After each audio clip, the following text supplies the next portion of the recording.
Capítulo 5. Um peso insuportável. Se você não sente à vontade consigo, não se sentará à vontade com os outros. Sandy Harris. Um dia vi uma criança de 3 anos tentando pegar um peso de 50 quilos.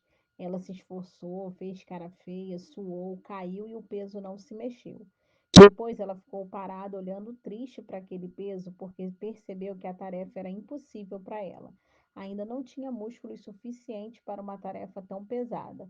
Algumas vezes somos como essa criança, suamos e nos esforçamos para nos relacionarmos bem com os outros e para enfrentar os desafios que se apresentam diante de nós. Fazemos cara feia, tentamos, transpiramos, mas chegamos à exaustão no chão da vida achando impossível a tarefa. A razão para a qual fraqueza pode variar, mas um músculo em especial costuma ser o motivo disso, baixa autoestima. Quem possui um senso interno de inferioridade tenta levantar o peso de amar os outros e perceber que a tarefa é mais pesada do que a sua força.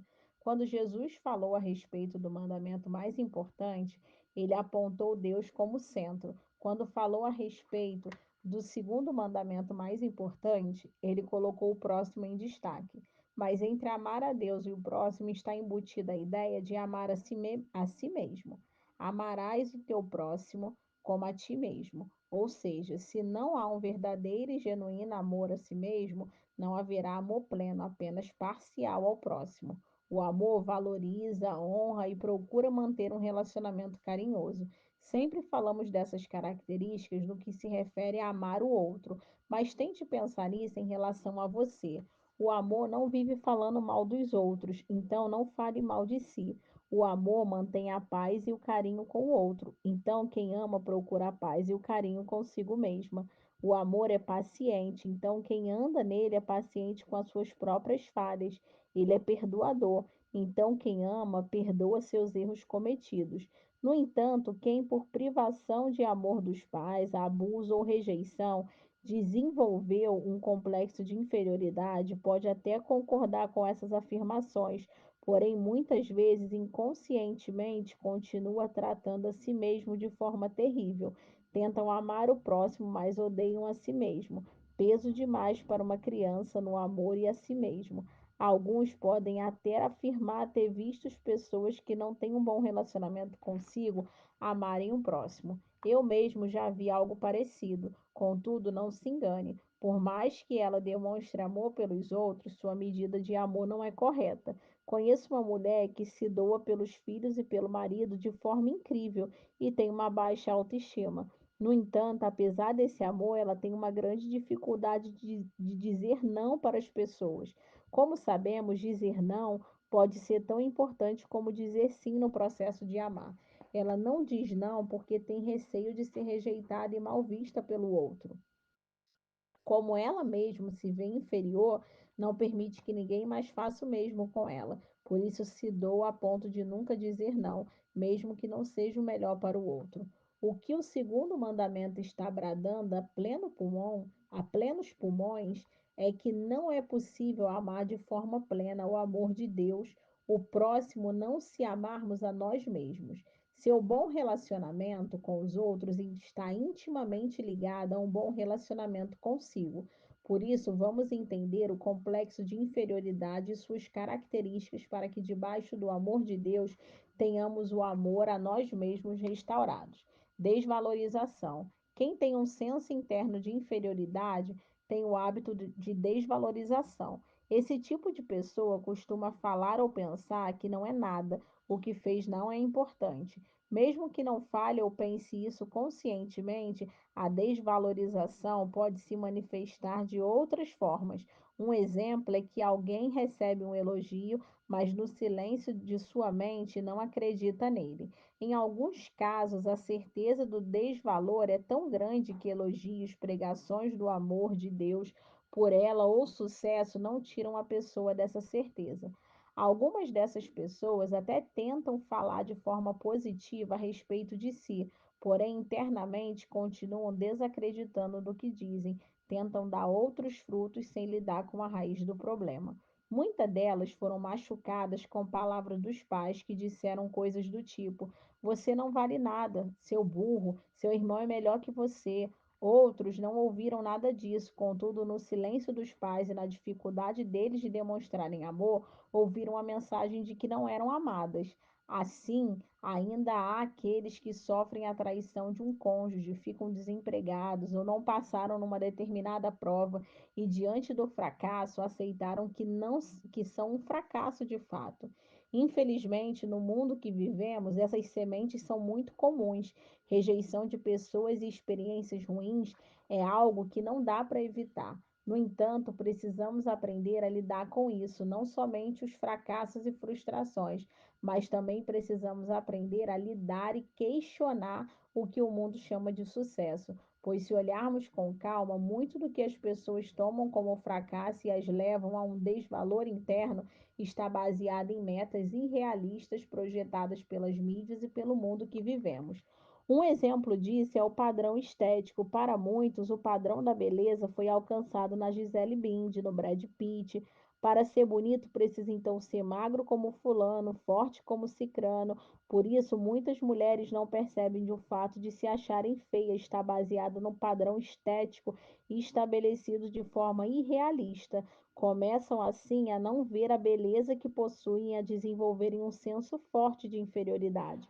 Outras questões que esta era capitalista apresenta é a realidade do valor associado ao fazer. Pessoas são importantes se são produtivas. Cada vez que aconselhei algumas pessoas, eu aconselhei um senhor que trabalhou incessantemente durante a vida toda e se aposentou. Agora ele dizia que se achava sem valor por não estar trabalhando, ou seja, em vez de aproveitar o momento que vivia, ele estava atribuindo a si uma inferioridade por não estar produzindo seu valor, estava preso ao que fazia. Quando o diabo tentou Jesus, ele disse: se és filho de Deus, transforma pedra em pão. O que ele estava dizendo para Jesus era: prove quem você é pelo que faz. Jesus tinha, um pouco antes da tentação, ouvindo que ele era o filho amado em quem o Pai tinha prazer. Por isso, não cedeu à tentação de mostrar quem era por transformar a pedra em pão. Quando deixamos pedras que não viraram pão comandarem nossa noção de identidade e valor, estamos deixando a tentação que Jesus venceu nos derrotar. É triste ver pessoas que, segundo a palavra de Deus, são filhos amados e especiais, perderam a noção do seu valor por causa de um fracasso do presente. Veja ainda tantos pregadores, ministros de louvor, missionários e pastores preciosos que, por não verem o sucesso ministerial que desejavam, começaram a permitir em si uma raiz de inferioridade e vivem desmerecendo seu chamado, dom e trabalho no Senhor. Falam tão mal de sua voz, de sua pregação, que não procuram aperfeiçoar seu dom e perder a alegria do que fazem. O mesmo não conseguem ver os seus avanços por estarem tão focados nos seus fracassos. Depreciam a si mesmo, lamentando pelo que são fracos e pelos que não são. Focam grandes coisas e não conseguem reconhecer aquilo que têm. Acabam fazendo como os discípulos antes da multiplicação dos pães e peixes, mandam uma multidão embora porque não são capazes de valorizar os 5 pães e 2 peixinhos que Deus deu. Se o ministério é alimentar vidas e você desvaloriza o que possui, você acaba espantando o que Deus lhe chamou para atrair. Por causa das desvalorizações, muitos cristãos não alimentam direto as pessoas que estão ao seu redor. Isso tende a fazer com que essas pessoas se afastem. Assim, um ciclo terrível é formado. Desvalorização gera rejeição e fracasso, que gera ainda mais desvalorização. Quem se desmerece como pessoa e com relação ao seu chamado, perde a alegria no que faz. Esse tipo de pessoa desmotiva quem está perto a continuar perto, o que, por sua vez, produz ainda mais desvalorização. Debaixo da desvalorização, a pessoa tem uma sensação quase permanente de cansaço e desânimo. Ela se vê exatamente assim. Certa vez, um irmão se dirigiu a um pastor: pastor, estou me sentindo cansado demais. Todo dia parece que carrega um peso de 90 quilos. O pastor achou estranho a precisão do número e perguntou: por que 90 quilos? O irmão respondeu: é o meu peso. Quem se desvaloriza muitas vezes parece ter a sensação quase permanente de estar carregando a si mesmo para o trabalho e outras tarefas. A desvalorização, então, é como uma raiz que tende a sugar as forças da vida de quem tem. Como foi dito no capítulo anterior, quando uma semente vira raiz numa terra, ela extrai da terra os nutrientes que precisa para existir e se tornar uma árvore que dê frutos. Se uma semente de inferioridade foi liberada e aceita pelo solo, ela se tornará uma raiz que vai extrair da terra do coração uma pessoa a força para frutificar. É por isso que uma pessoa debaixo do complexo de inferioridade não tem forças para lutar, caminhar e acabar desanimando e desistindo de projetos. Nesse contexto de desvalor e desânimo, muitos acabam tendo que fazer morrer parecer ser uma opção de fuga da existência. Observe o que o apóstolo Paulo certa vez disse: Porquanto para mim o viver é Cristo e o morrer é lucro. Entretanto, se o viver na carne traz fruto para o meu trabalho, já não sei o que hei de escolher. Ora, de um e outro lado estou constrangido, tendo o desejo de partir e estar com Cristo, o que é incomparavelmente melhor. Mas por vossa causa é mais necessário permanecer na carne, e convencido disso, estou certo de que ficarei e permanecerei com todos vós. Não que Paulo estivesse tendo um desejo suicida nesse texto, na verdade, ele estava apenas afirmando uma verdade bíblica no cristianismo. Morrer e estar com Cristo nos céus é incomparavelmente melhor do que estar na terra. Porém, embora Paulo desejasse estar com Cristo, ele via a si mesmo e o que fazia com algo importante para os irmãos. Por isso, preferiu estar na carne, ou seja, vivo para ajudar os mesmos. Seu senso de valor próprio do que fazia não permitiu que ele desejasse morrer e estar com Cristo, mesmo que isso seja muito melhor para quem ama Cristo. Muitos cristãos, debaixo do senso de desvalor de si e dos que fazem, desejam o céu não de forma sadia, mas como uma forma de escaparem da sua existência terrena. A morte passa a ser uma ideia recorrente, mesmo que a maioria das vezes não executada por causa da condição do desprezo ao que é e ao que faz.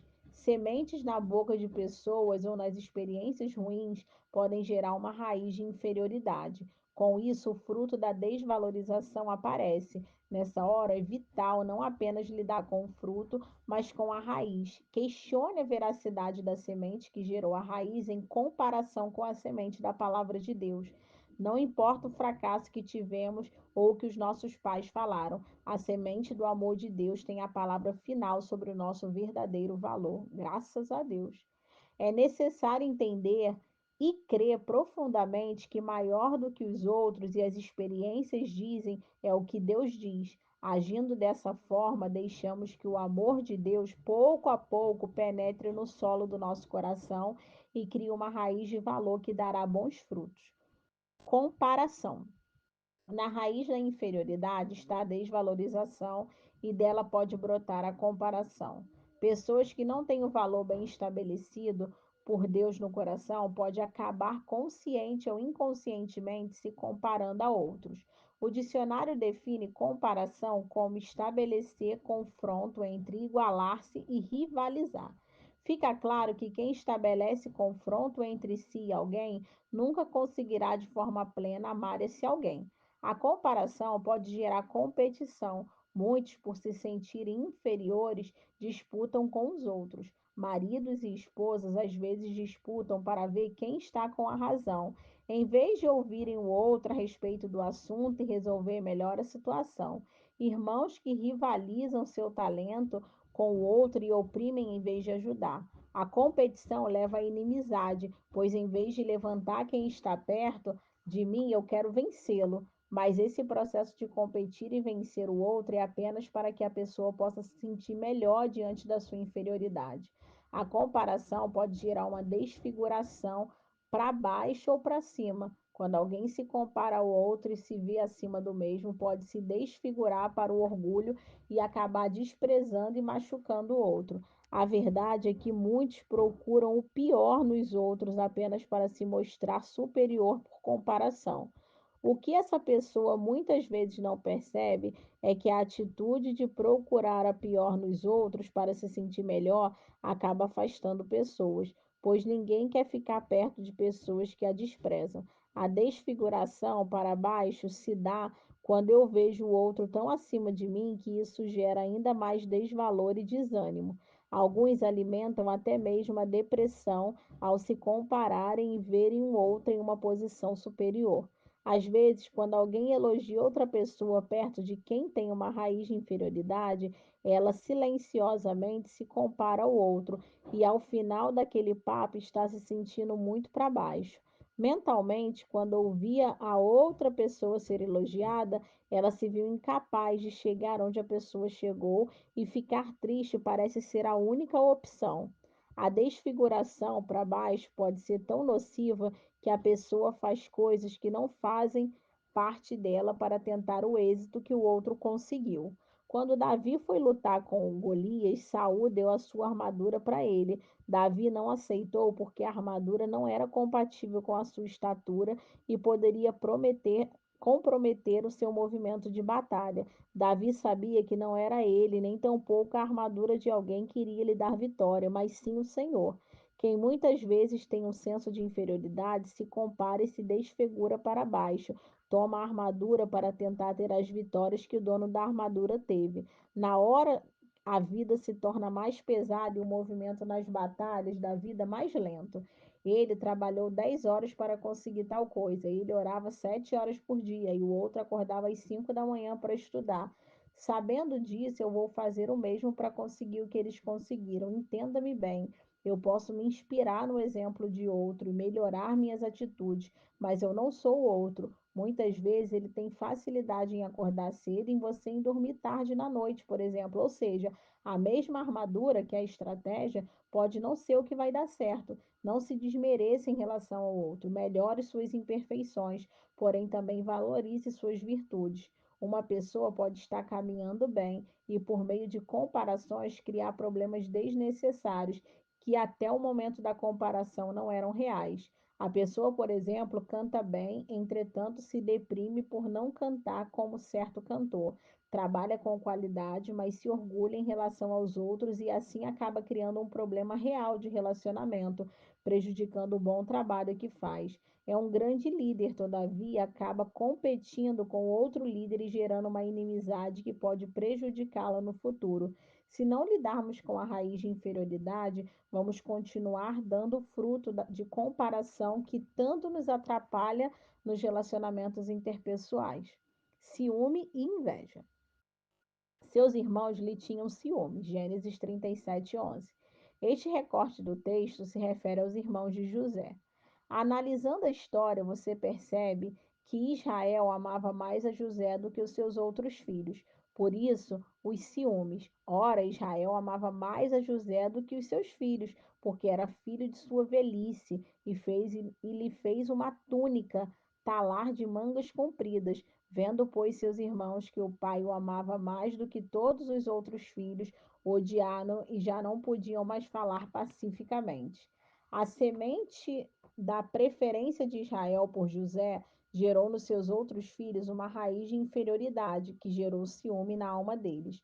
Quando uma pessoa se sente rejeitada por preferência de um filho ou qualquer outra situação, ela pode se sentir ameaçada por qualquer pessoa. Aí está a causa do ciúme. O ciúme é a reação complexa a uma ameaça perceptível e uma relação valiosa ou a sua qualidade. Basicamente, o ciúme está baseado num senso íntimo de inferioridade, desconfiança de si mesmo ou do outro, movido pelo medo de se perder o que se valoriza. A lógica do ciúme é que a pessoa se sente inferior em relação à outra e acredita que está perto de perder alguém que ama para essa outra pessoa. Por isso, a raiz do fruto do ciúme é a inferioridade. Quando falo de ciúme, não estou me referindo a um receio legítimo de perceber uma ameaça real e lidar com isso. Estou me referindo a um medo constante e exagerado de perder algo para outra pessoa. Para quem tem ciúmes, a verdade é que o problema não é o outro, antes é o jeito que ela mesma se vê.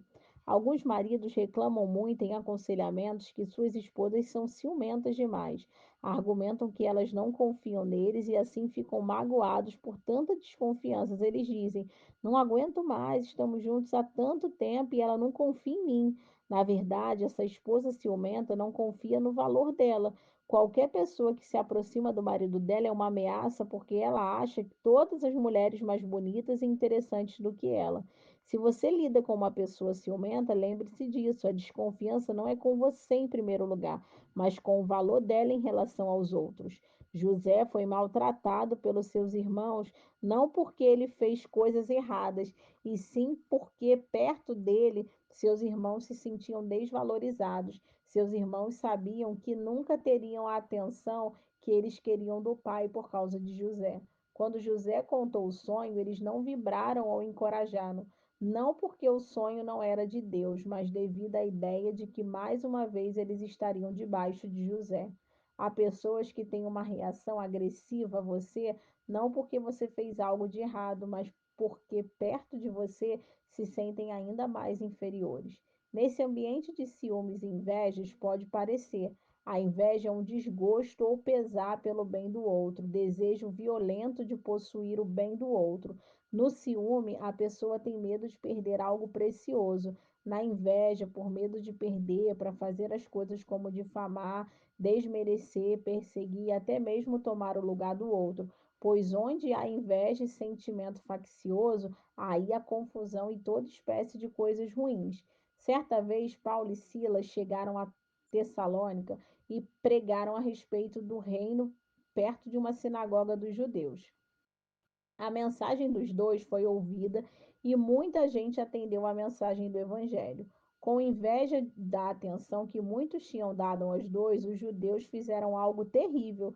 Os judeus, porém, movidos de inveja, trazendo consigo alguns homens maus dentre a malandragem, ajuntando a turba, alvoroçaram a cidade e, assaltando a casa de Jason, procuraram trazê-lo para o meio do povo. Porém, não os achando, trouxeram Jason alguns irmãos à presença dos magistrados da cidade. Por inveja de Paulo e Silas, esses homens trataram mal outras pessoas, mobilizaram gente e levaram calúnias contra os mesmos. Quando alguém está em destaque e outro se sente inferiorizado, ele pode ser agressivo ou caluniador devido à inveja. A tentação da inveja não se dá entre os opostos, mas entre iguais. Se um cantor, por exemplo, ouve um elogio de alguém a um nadador, isso não mexe com ele. No entanto, quando uma pessoa elogia a voz de um outro cantor, ele pode se sentir seu valor ameaçado e, por meio da inveja, dizer coisas do tipo: eu só acho que ele desafina várias vezes, ele canta bem, mas é muito chato. Observe você mesmo quando alguém elogia outra pessoa na mesma área de atuação que você. Pense e veja como você se sente. Tranquilo, vibrando com o outro, ou se sentindo ameaçado, procurando algo de ruim para apontar. Quem tem inveja acaba difamando o que não possui. Com o ditado popular afirma: macaco que não alcança a banana diz que a banana é podre. Muita gente que não tem certas qualidades tenta desenvolvê-las, porém não consegue tê-las e acaba difamando as mesmas. Já vi pessoas, como eu disse anteriormente, que no fundo queriam ser mais simpáticas e extrovertidas, criticando quem tem essas características, chamando de espaçoso e folgado. Pessoas mais falantes e extrovertidas chamando os tímidos de banana e passivos, quando internamente queriam também ser calmos e quietos como os mesmos. Não inveje o que você não tem, pois a inveja acaba destruindo internamente quem a possui. O ânimo sereno é a vida do corpo, mas a inveja é a podridão dos ossos. Provérbios 14:30. Nesse texto, os ossos simbolizam a questão interna do ser humano. O que ninguém vê está apodrecendo no governo da inveja. A saúde emocional e até mesmo física pode estar sendo destruída por esse mal. Agora lembre algo: por trás da inveja e do ciúme está um senso de inferioridade enraizado. A inveja só tem espaço para frutificar porque existe uma estrutura de desvalor nutrindo a mesma. Quem tem seu valor bem estabelecido por Deus e sabe que é amado do jeito que não se incomodará com o elogio feito a outros, pois sabe que tem dons diferentes e em níveis diferentes para alcançar pessoas diferentes. Sabe que por mais que alguém rejeite ou prefira outra pessoa, seu valor está no sacrifício de Jesus. Desvalorização, comparação, ciúme e inveja podem ser sintomas de alguém que tem uma raiz de inferioridade estabelecida. Talvez dos 4 sintomas, apenas 2 estejam mais frequentes em você. No entanto, não deixe de lidar com isso. Busque entendimento profundo do amor de Deus, para que assim você possa amar a si mesmo e relacionar bem com o próximo. Do contrário, você será apenas uma criança tentando levantar um peso maior do que você mesmo.